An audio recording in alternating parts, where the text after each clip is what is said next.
Inos B commence à Goma, au nord Kivu, une région de la République démocratique du Congo dont l'histoire est tissée de résilience et de musique. Né en 1997, il grandit au son des percussions, dans une famille où la musique est à la fois héritage et souffle de vie.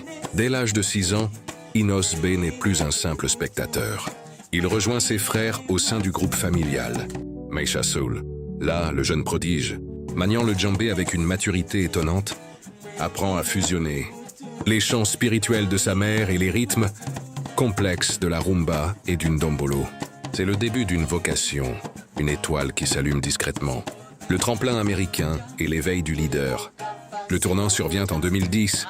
À seulement 13 ans, Inos B se lance dans l'aventure Vodacom Superstar, un télécrochet africain.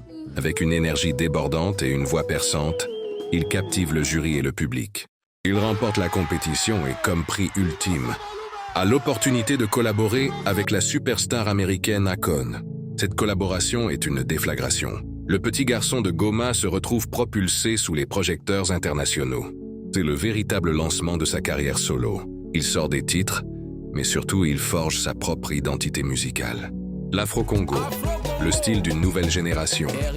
Au fil des années, Inos B travaille sans relâche. Il est un danseur virtuose, un rappeur talentueux et un auteur-compositeur déterminé. Il refuse de se cantonner à un seul genre. Il prend la richesse de la rumba congolaise et du ndombolo, l'enracinement de sa culture, et y injecte la modernité de l'afrobeat et du hip-hop mondial. Il nomme cette fusion audacieuse l'Afro-Congo.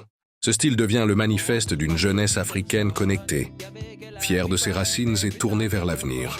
En 2018, il se fait largement connaître sur le continent avec le single Ozo Beta Mab, dont le clip explose sur YouTube. Mais c'est en 2019 que la foudre frappe. Le titre Yopé, avec sa chorégraphie entraînante et son message fédérateur, devient un phénomène viral, traversant les frontières. Le succès est retentissant, menant à un remix avec Diamond Platnumz, qui consolide sa stature panafricaine et lui vaut une nomination prestigieuse au Beat Awards dans la catégorie Best International Act, l'empreinte d'un homme. Inos B enchaîne les hits, Best en featuring avec Damso, Naomi Campbell, Mbiaka, et les collaborations avec des géants comme Koffi Olomide, Werason ou Yemi Alade. Il confirme son statut de jeune leader et de tigre, remplissant des stades et des salles de concert en Afrique, en Europe et en Amérique. Aujourd'hui, Inos B est plus qu'une étoile montante.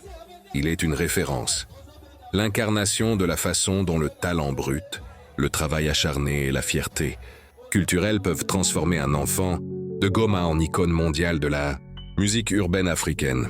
Quel aspect de l'Afro-Congo d'Inos B vous plaît le plus ?